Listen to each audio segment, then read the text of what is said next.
बिस्मिल्लाहिर्रहमानिर्रहीम।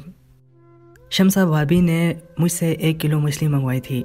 मैं जैसे ही वो मछली लेकर घर पहुंची, भाभी ने शॉपर मुझसे अचक लिया और अपने कमरे में चली गई। मैं हक्का बक्का सी रह गई कि भाभी को क्या हुआ है। अभी आधा घंटा ही गुजरा होगा कि मेरे भाई ऑफिस से जल्दी आ गए थे। उनकी तबीयत ख़राब थी। मैं सहन में ही बैठी थी, जल्दी से उठकर उनके पास आई थी। मैं फ़िक्रमंद थी, मगर वो बोले कि थोड़ी देर आराम करूँगा तो ठीक हो जाऊँगा। फिर उन्होंने अपने कमरे में जाने के लिए दरवाज़ा खोलने की कोशिश की तो दरवाज़ा अंदर से बंद था। भाई को शदीद कोफत हुई। उन्होंने दरवाज़ा पेट डाला, मगर कमरे से तो भाभी की आवाज़ ही नहीं आई। भाई ने मुझे घूर कर पूछा कि शम्सा कहाँ है और दरवाज़ा अंदर से क्यों बंद है। मैं घबरा गई। मैं बोली, भाई भाभी तो कमरे में ही हैं, शायद आँख लग गई होगी उनकी, आराम कर रही होंगी। भाई ने ज़ोर ज़ोर से दरवाजे पर दस्तक दी। फिर बोले, शम्सा दरवाज़ा खोलो, जल्दी करो। लेकिन भाभी ने कोई आवाज़ ना दी। मैं भाई का हाथ पकड़कर उन्हें चारपाई के पास ले आई और बोली कि आप यहाँ बैठ जाएं, मैं दरवाज़ा खुलवाती हूँ। मैंने अब ज़ोर ज़ोर से दरवाज़ा बजाना शुरू कर दिया और साथ साथ कहती भी जाती कि भाभी दरवाज़ा खोल दे, भाई आराम करने घर आए हैं, उनकी तबीयत ठीक नहीं है। लेकिन अंदर इतना सुकून था कि कोई इंतहा नहीं। मैं भाई के पास आकर बैठ गई। उनका चेहरा गम और गुस्से की वजह से सुर्ख पड़ चुका था। मैं बोली, भाई आप मेरे कमरे में आराम कर लें, हो सकता है भाभी सो गई हो, सिद्रा भी तो सो रही है ना। भाई ने नफ़ी में सर हिला दिया और मुझसे बोले कि जाओ तुम, मैं भी आराम कर लूँ। लेकिन मैं भाई के पास ही बैठी रही। तभी भाई के कमरे का दरवाज़ा खुला और भाभी लंगड़ाती हुई बाहर निकलने लगी। भाई एकदम गुस्से से उठे और भाभी से कुराह कर बोले, कमरा अंदर से बंद क्यों था? तुम नहीं जानती क्या कि मैं अपनी 2 मासूम बहनें तुम्हारे सुपुर्द करके काम की खातिर बाहर निकला हूँ? तुम हर रोज़ यही सब करती होगी ना। तुमने मेरी बहनों को अपना समझा ही नहीं है। मैं खुद 17 साल की कम उम्र और डरपोक सी लड़की थी। भाई को गुस्से में देखकर खुद डर गई थी, मगर फिर भी आगे बढ़ी और बोली, भाई आप ज़्यादती कर रहे हैं। भाभी ने कभी हम दोनों को गैर नहीं समझा। वो माँ की तरह हम दोनों का बहुत ख्याल रखती हैं। शायद आज उनकी तबीयत ख़राब होगी, इसलिए सो गई होंगी। मेरी बात सुनकर भाई ने मेरे सर पे हाथ फेरा और ख़ुद कमरे में चले गए। भाभी की आंखों में आंसू आ गए और उन्होंने मुझे गले लगा लिया था। वो बोली, शुक्रिया फ़ातिमा। मैं बोली, भाभी शुक्रिया को मारें गोली, आ जाएं किचन में मिलकर मछली बनाते हैं। भाभी एक लम्हे के लिए परेशान हो गई थी। वो बोली, फ़ातिमा मछली तो मैंने खा ली है, तुम अपने कमरे में जाकर पढ़ाई करो। भाभी लंगड़ाती हुई किचन में चली गई थी। मैं हैरत ज़दा सी खड़ी थी कि भाभी ने मुझसे झूठ क्यों बोला कि उन्होंने मछली खा ली है, क्योंकि मैंने उन्हें अपनी आंखों से देखा था। वो कच्ची मछली अपने कमरे में ले गई थी। मैं अपने कमरे में आ गई और पढ़ते पढ़ते न जाने कब मेरी आंख लग गई थी। मगरिब की अजान से मेरी आंख खुल गई थी। सिद्रा भी जाग गई थी। हम दोनों बहनों ने वज़ू किया और नमाज़ पढ़ने लगी। अब हम दोनों किचन में जाकर भाभी के साथ काम में हाथ बटाने लगी थी। आज भाभी मुझे बड़ी बेचैन सी खोई सी लगी थी। भाई भी किचन में आ चुके थे। अब भाई बिल्कुल पुरसुकून लग रहे थे। वो भाभी के साथ भी मामूल की बातें कर रहे थे। मैंने ये सोचकर ये सब नज़रअंदाज कर दिया था कि ये मेरा वहम ही होगा। सुबह मैं जल्दी उठकर कॉलेज के लिए तैयार होकर भाई के साथ चली गई थी। वो ऑफिस जाते हुए मुझे भी साथ ले जाया करते थे। मैं और सिद्रा एक ही कॉलेज में पढ़ती थी। उसकी फर्स्ट ईयर के इम्तहानात हो चुके थे, इसलिए उसे छुट्टियां थी, जबकि मैं 3rd ईयर में थी। मेरे इम्तहानात को अभी 2 माह रहते थे। कॉलेज से वापसी पर मैं बस में सफ़र करती थी। मैं जैसे ही घर पहुंची, मैंने भाभी को अपना मुंतज़िर ही पाया था। वो बोली, फ़ातिमा जल्दी से यूनिफॉर्म तब्दील कर लो और मुझे 1 किलो मछली ला दो। फिर वो कमरे से पैसे लेने चली गई थी। भाभी की लंगड़ाहट ख़त्म हो चुकी थी। मैं जल्दी से मुंह हाथ धोकर भाभी के पास आ गई थी। मैं भाभी शम्सा की फरमाइश पर 1 किलो मछली लेकर आई थी। मैंने भाभी को शॉपर पकड़ा कर जोश से कहा कि भाभी आज आप मछली का सालन ना बना लीजिएगा। मेरी भाभी के चेहरे का रंग एक लम्हे के लिए फ़क हो गया था। फिर वो असबाब में सर हिलाकर मछली अपने कमरे में ले गई। मुझे एकदम से घिन आई थी कि बदबूदार मछली अपने कमरे में कौन लेकर जाता है। फिर मैं कंधे उचकाकर अपने कमरे में आकर पढ़ने लगी थी। शाम के वक़्त भाई ऑफिस से आए तो मेरे और सिद्रा के लिए खाने पीने की अशिया ले आए थे। بھائی کی آواز سن کر بھابھی اپنے کمرے سے نکلی تو وہ لنگڑا کر چل رہی تھی۔ میں حیران رہ گئی، پہلے تو بھابھی کے پیر کی لنگڑاہٹ ختم ہو گئی تھی، اب وہ پھر کیوں لنگڑانے لگی ہیں؟ مجھے بھابھی پر شک ہوا کہ کہیں وہ بھائی کو دکھانے کے لیے ناٹک تو نہیں کرتی، لیکن جب میں نے بھابھی کے چہرے کی طرف دیکھا تو صاف پتہ چل رہا تھا کہ وہ بڑی تکلیف میں ہے۔ میں نے اپنی سوچ کو بریک لگایا اور بھابھی کے پاس گئی اور ان سے کہا کہ ان کے پاؤں پر کیا ہوا ہے، تو وہ چپ کر گئی تھی۔ بھائی کو بڑی بھوک لگی تھی، اس لیے بھابھی فٹافٹ سے کچن میں چلی گئی تھی۔ میں اکثر کچن میں بھابھی کا ہاتھ بٹا دیا کرتی تھی، آج بھی ان کی مدد کے لیے کچن میں چلی گئی تھی۔ میں بولی، بھابھی مچھلی کا سوچ کر تو آج مجھے بڑی بھوک لگ گئی ہے۔ بھابھی نے میری طرف بڑی عجیب سی نظروں سے دیکھا تھا، پھر بولی، فاطمہ آج تو گھر بھنڈی گوشت بنا ہے، مچھلی تو میں کھا گئی۔ واہ کیا لذیذ مچھلی تھی، میں حیرت زدہ سی رہ گئی تھی۔ ایک دم ہی میرا دل بھر آیا اور میں سب کچھ چھوڑ چھاڑ کر اپنے کمرے میں آ گئی تھی۔ میں اپنے دھیان میں ہی تھی مگر سدرا کو دیکھ کر چونک گئی تھی۔ وہ اپنی فرسٹ ایئر کی کتابیں کھولی بیٹھی تھی۔ میں بولی، جب پڑھنے کے دن تھے تب تو دھیان نہیں دیتی تھی، اب کیا فائدہ اس پڑھائی کا؟ میں نے سدرا سے کتاب پکڑنے کے لیے ہاتھ آگے کیا تو اس نے میرا ہاتھ جھٹ دیا تھا اور انتہائی غصے سے بولی، کبھی تو میری جان بخش دیا کریں، ہر وقت میری ماں بننے کی کوشش نہ کیا کرو، صرف مجھ سے 3 سال بڑی ہیں، 30 سال نہیں، جو میرے ہر معاملے میں ٹانگ اڑاتی پھرتی ہیں۔ مجھے سدرا سے اس قسم کے لہجے کی ہرگز توقع نہیں تھی، سدرا نے تو کبھی میرے ساتھ ایسے بات نہیں کی تھی۔ میں اس کو چھوڑ کر باہر آ کر بھائی کے پاس بیٹھ گئی تھی۔ بھائی مجھ سے میری تعلیم کے متعلق سوالات کر رہے تھے، جبکہ میرا سارا دھیان بھابھی کی ٹانگ پر تھا۔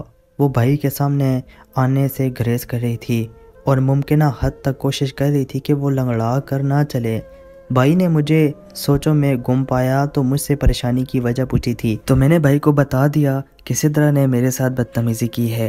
بھائی بڑے حیرت زدہ سے رہ گئے تھے، پھر انہوں نے سدرا کو آواز دے کر باہر بلایا اور بولے کہ تم ہر وقت جو کمرے میں کیوں گھسی رہتی ہو، باہر آ کر میرے پاس بیٹھا کرو۔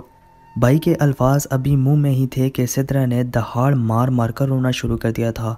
وہ بولی، امی ابو خود تو مر گئے، مجھے در در کی ٹھوکریں کھانے کے لیے چھوڑ گئے ہیں۔ بھائی کہتا ہے کمرے میں نہ بیٹھو، بھابھی کہتی ہے گھر کے کاموں میں ہاتھ بٹاؤ، جبکہ میری بہن تو میری دشمن ہی بنی ہوئی ہے۔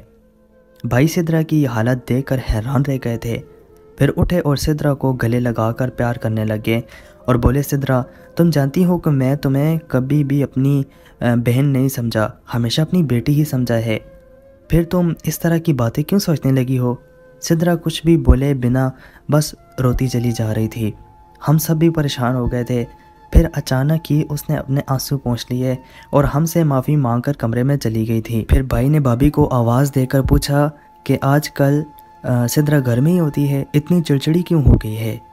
کوئی بات نہیں۔ بھابھی کا چہرہ ایک دم ہی زرد پڑ چکا تھا، وہ بڑی ڈری ہوئی لگ رہی تھی اور بولی، فرحاد سدرا ہر وقت کمرے میں بیٹھی رہتی ہے، اس لیے میں نے 1-2 بار اس سے بولا تھا کہ گھر کے کام کاج میں میرا ہاتھ بٹا دیا کرو، یوں تم بور بھی نہیں ہوگی اور دن بھی اچھا گزر جائے گا۔ شاید اسے میری یہی بات بری لگ گئی ہوگی۔ بھائی کچھ سوچنے لگے تھے، جبکہ نہ جانے مجھے ایسا کیوں لگا تھا جیسے شمسا بھابھی ہم سے کچھ چھپا رہی تھی۔ بات فقط اتنی ہی نہیں تھی، کچھ نہ کچھ گڑبڑ تو ضرور تھا۔ خیر اگلے دن بھائی ہمارے کمرے کے لیے ٹی وی لے کے آ گئے، اچھی موویز لائے، کتابیں اور ناولز بھی لا کر سدرا کے ہاتھ میں تھما دی اور بولی کہ آج کے بعد تم بور نہیں ہوا کرو گی۔ پھر لوڈو بھابھی کو تھما کر بولی، شمسا تم اور سدرا لوڈو کھیل لیا کرو۔ بھابھی مسکراتی تھی۔ میں کمرے میں آئی تو سدرا مجھے بڑی پرجوش لگی تھی۔ وہ بولی، فاطمہ میں تو سارا دن فلمیں دیکھا کروں گی، تم پڑھائی میں سر کھپاتی رہنا۔ میرا جی لچکا گیا تھا۔ بھائی سدرا کے لیے بچوں والی فلمیں لے کر آئے تھے، اینیمیٹڈ موویز۔ میں رات دیر تک جا کر پڑھائی کرتی تھی۔ میں پڑھائی کر رہی تھی جب میں نے بھابھی کو اپنے کمرے سے نکلتے ہوئے دیکھا تھا۔ وہ دبے قدموں چلتی ہوئی چھت پر چلی گئی تھی، نہ جانے وہ رات کے اس پہر چھت پر کیا کرنے گئی تھی۔ میں تو بڑی پریشان ہو گئی تھی۔ میں پڑھائی وغیرہ سب کچھ بھول کر باہر دیکھتی رہی تھی۔ تقریباً 1 گھنٹہ چھت پر بتا کر بھابھی اپنے کمرے میں واپس چلی گئی تھی۔ یہ سب کیا ہو رہا تھا آخر؟ میں اسی فکر میں گلتی جا رہی تھی، جبکہ میرا دل پڑھائی میں بھی نہیں لگتا تھا۔ میں کالج سے جیسے ہی واپس آئی تو بھابھی نے مجھے پیسے تھما دیے اور مجھے مچھلی لینے کے لیے بھیج دیا تھا۔ میں کپڑے تبدیل کرنے اپنے کمرے میں گئی تو یہ دیکھ کر دنگ رہ گئی تھی کہ سدرا فرسٹ ایئر کی فزکس کی کتاب پکڑے بیٹھی تھی۔ مجھے دیکھ کر وہ اس قدر بھکلا گئی تھی کہ جلدی سے وہ کتاب سمیٹ کر کمرے سے باہر چلی گئی تھی۔ میں نے سوچا کہ پہلے بھابھی کو مچھلی لا دوں، سدرا کو تو بعد میں دیکھوں گی۔ میں مچھلی لے آئی تو بھابھی نے مجھ سے شاپر لے لیا اور کوئی بھی بات کیے بنا اپنے کمرے میں جا کر اندر سے کنڈی لگا کر بیٹھ گئی تھی۔ میں نے سب کچھ نظر انداز کیا اور سدرا کی خبر لینے کے لیے کمرے میں گئی تو وہ بولی، فاطمہ تم بھابھی کو روز روز یہ مچھلی لا کر مت دیا کرو۔ میں حیران رہ گئی کہ وہ ایسے کیوں کہہ رہی ہے۔ میں بولی، کیوں، کیا ہوا سدرا؟ سدرا جلدی سے اٹھ کر میرے پاس آئی اور کان میں ایسی بات بول دی کہ مجھے اپنا سر چکراتا ہوا محسوس ہوا تھا۔ میں سدرا کی بات جھٹلا بھی نہیں سکتی تھی کیونکہ وہ ہر وقت گھر میں ہی ہوتی تھی، اسے تو بھابھی کے معاملات کی خوب خبر ہوگی۔ میں نے سدرا کو قسم دے کر منع کر دیا کہ وہ فی الحال اس بات کا ذکر کسی سے بھی نہ کرے، میں خود اس سارے معاملے کی تحقیق کروں گی، پھر سچ سامنے آ جانے کے بعد ہی ہم کوئی فیصلہ کریں گے۔ میں پڑھنے بیٹھ گئی تو سدرا چھت پر چلی گئی تھی۔ پڑھائی میں میرا دل بالکل بھی نہیں لگ رہا تھا۔ میں سدرا اور بھابھی کی وجہ سے بہت پریشان تھے، یہ دونوں ہی بڑی عجیب سی حرکتیں کیا کرتی تھی۔ میں اپنی سوچوں میں گم تھی کہ بھابھی کمرے سے نکل آئی، وہ لنگڑا کر چل رہی تھی۔ مجھے دال میں کچھ کالا محسوس ہوا تھا۔ میں بولی، بھابھی مچھلی کہاں گئی؟ بھابھی بولی، وہ تو میں نے کھا لی، بڑی خوش ذائقہ مچھلی تھی۔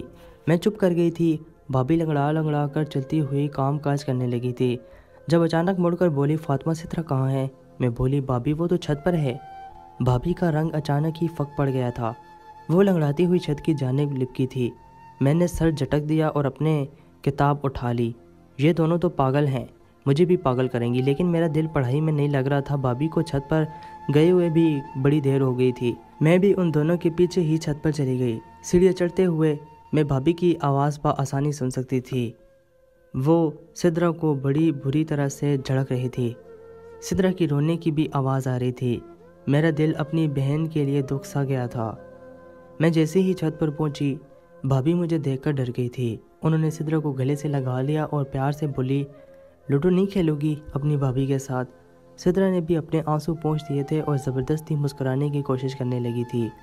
میں ان دونوں کو دیکھ کر دنگ رہ گئی تھی۔ میں نے سدرا کا ہاتھ پکڑا اور اسے کھینچتے ہوئے اپنے ساتھ نیچے لے آئی تھی۔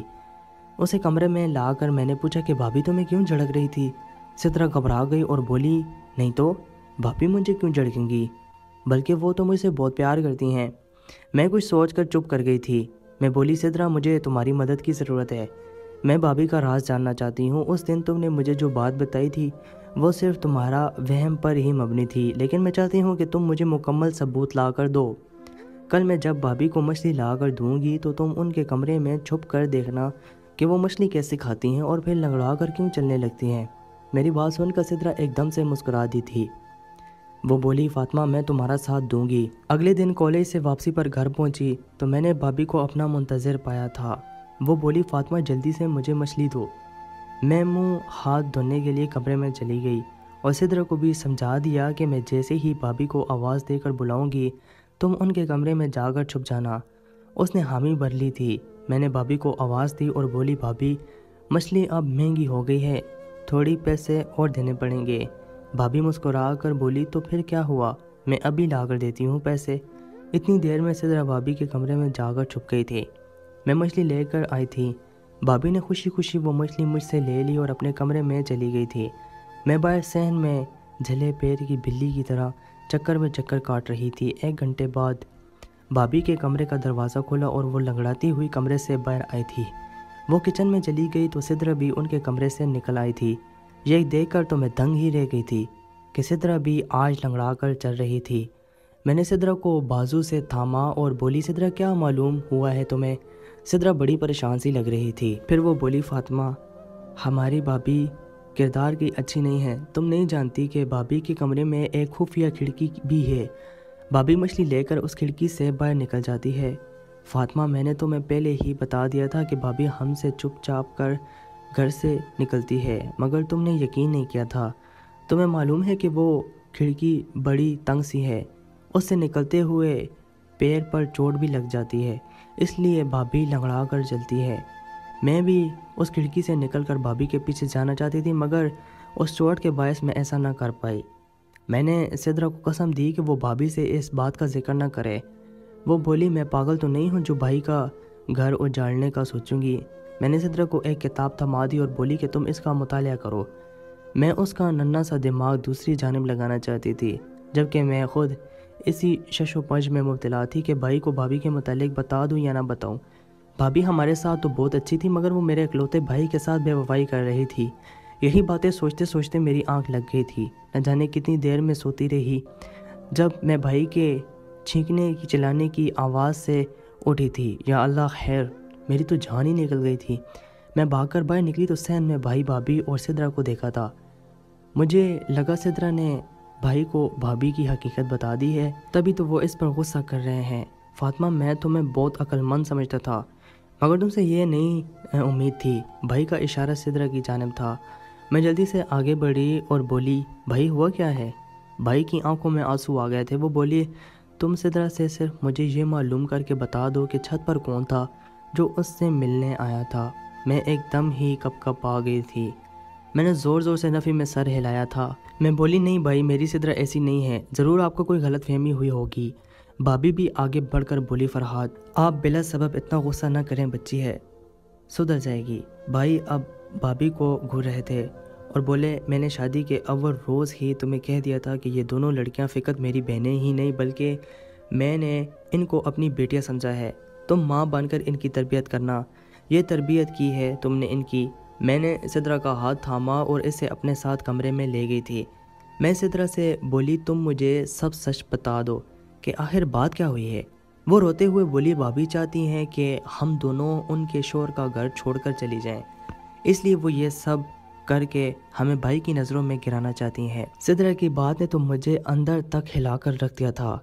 मैं बोली, तुम फिक्र ना करो, हमारे लिए गड्ढा खोदने वाले खुद ही उसमें गिर जाएंगे। अगले रोज़ मैं भाई के साथ कॉलेज जाने लगी तो बड़े खामोश से थे। उनकी आंखें सुर्ख अंगार बन गई चुकी थी। मैं बोली, भाई आज आप ऑफिस से आधी छुट्टी लेकर मुझे कॉलेज से लेने आ जाएगा। मैं एक हकीकत आपके सामने रखना चाहती हूँ। भाई कुछ कहे बिना चले गए थे, मगर ये शुक्र था कि वो मुझे लेने आ गए थे। मैंने उनसे कहा कि वो घर से बाहर ही रहें। जब मैं उन्हें इशारा करके बुलाऊंगी तभी वो आए। मैं जैसे ही घर गई, भाभी ने मुझे मछली की फरमाइश कर दी। थोड़ी देर बाद जब मैं मछली लेने बाहर निकली तो भाई आगे बढ़े और बोले, कहाँ जा रहे हो? मैं बोली, बस आप चुप रहें, आज हकीकत आपके सामने आ जाएगी। मैं मछली लेकर घर चली गई तो भाभी मेरे हाथ से शॉपर अचक कर कमरे में चली गई थी। मुझे इसी लम्हे का इंतज़ार था। मैं जल्दी से घर से बाहर आई और भाई को अपने साथ घर ले गई। मैंने कहा कि भाई, आप अपने कमरे का दरवाज़ा खोलें। भाई के पास एक जदीद किस्म का कटर था जिसके ज़रिए उन्होंने अपने कमरे का दरवाज़ा खोल लिया था। जब हम अंदर दाखिल हुए तो भाभी वहाँ मौजूद नहीं थी। उनके कमरे की खुफिया खिड़की खुली हुई थी। भाई ने उस खिड़की के से बाहर झांका तो उन्हें भाभी नज़र आई। वो तेज़ तेज़ कदम उठाती हुई कहीं जा रही थी। भाई उस खिड़की से कूद गए थे, जबकि मैं और सिद्रा भी बड़ी मुश्किल से उस खिड़की से निकल पाई थी। हम तीनों भाभी का पीछा करते हुए दूर दराज एक सुनसान सी जगह पर पहुंच गए थे। वो एक आस्थाना था जहां लोग दम करवाने और तावीज़ लेने आते थे। तेज़ तेज़ चलते हुए अचानक जब भाभी ने पीछे मुड़कर देखा तो हम तीनों को देखकर उसका रंग सफ़ेद पड़ चुका था। ऐसा लगता था कि उसमें खून का एक कतरा भी नहीं है। भाई आगे बढ़े और भाभी का हाथ पकड़कर उन्हें घर ले आए थे। भाई के तेवर बड़ी ख़तरनाक लग रहे थे। वो बोले, शमसा, आज अपनी आंखों से सब देख चुका हूँ, झूठ बोलने की कोई गुंजाइश ही नहीं है, सच बोल दो। भाभी रोने लगी थी। वो बोली, फरहाद, अल्लाह गवाह है कि मैंने हमेशा आपकी इन बहनों की अपनी औलाद की तरह समझा है, मगर आप उनकी वजह से मुझ पर शक करते हैं कि मैं उनका ख्याल नहीं रखती। उनकी वजह से अक्सर मुझे सख्त सुस्त में सुना देते थे। मुझे ये वहम हो गया था कि शायद आप मुझसे प्यार नहीं करते। ऐसा भी लगता था कि जैसे आप किसी और से मोहब्बत करते हैं, इसलिए मुझे तलाक दे देंगे। मैंने अपनी बड़ी बहन से इसके मुतालिक जिक्र किया तो वो बोली कि एक पीर बाबा है जिनका तावीज़ इतना अच्छा है कि शोर मुट्ठी में आ जाता है, इसलिए मैं आप सब से छुप कर उसके आस्थाने पर जाने लगी थी। पीर ने कहा था कि पूरे 33 दिन 1 किलो मछली लाकर मुझसे दम करवाती रहना और फिर वही मछली नहर के किनारे फेंक देना। मुझे ये सब करते हुए 27 दिन हो चुके थे। मैं आप दोनों के जाने के बाद अपने वजीफ़े वगैरह पढ़ती रही, इसलिए मैं सिद्रा का ख्याल नहीं रख पाई। सिदरा मोहल्ले के आवारा लड़के कशफ से मोहब्बत कर बैठी और उनके दरमियान ख़तों किताब का सिलसिला शुरू हो चुका था। मुझे सिदरा पर शक हुआ, इसलिए मैं आधी रात को उठकर छत पर चली गई। तब मुझे कशफ का ख़त नज़र आया। उसमें उसने सिदरा की बड़ी तारीफ़ें लिखी हुई थी। मैंने वो ख़त सिदरा को दिखाकर, इसमें तुम्हारी हकीकत तुम्हारे भाई को बता दूंगी, इसलिए बाज आ जाओ। मगर सिदरा तो मुझे अपना ही दुश्मन समझने लगी थी। मैं ये ठान चुकी थी कि 33 दिन का अमल पूरा करने के बाद सिदरा पर सख्ती करूंगी, मगर ये अमल पूरा होने से पहले ही आप मेरा राज जान चुके हैं। मैं आपसे शर्मिंदा हूँ कि मैं सिदरा का ख्याल नहीं रख पाई। मैंने सिदरा की तरफ देखा तो वो शर्मसार सी खड़ी थी, उसका सर झुका हुआ था। भाई ने आगे बढ़कर सिदरा के सर पर हाथ रखा और बोली, बेटा कशफ अच्छा लड़का होता तो मैं उसका निकाह तुम्हारे साथ पढ़वा देता, मगर वो 2 नंबर इंसान है। मोहल्ले की हर लड़की पर उसकी नज़र है। सिदरा रोने लगी और बोली, भाई घर में फुर्सत और तन्हाई थी, इसी वजह से मैं गलत काम में मुलविस हो गई, वरना मुझे कशफ में कोई दिलचस्पी नहीं है। भाई मुस्कुरा दिए थे, उनके सर से भारी बोझ सरक गया था। फिर वो उन्होंने हम दोनों को कमरे में भेज दिया था। यकीनन अब वो भाभी की खबर लेने वाले थे। वो भाभी को हमारे सामने नहीं डांटना चाहते थे। मैं बोली, भाई भाभी को कुछ मत कहिएगा, वो हमारी माँ जैसी है। अब हमारे घर एक बार फिर प्यार की फ़िज़ा छा चुकी थी और हम सब खुशी खुशी रहने लगे। दोस्तों, मज़ीद सच्ची कहानियाँ सुनने के लिए हमारे इस चैनल को ज़रूर सब्सक्राइब करें और साथ में दिए गए बेल पर क्लिक करें।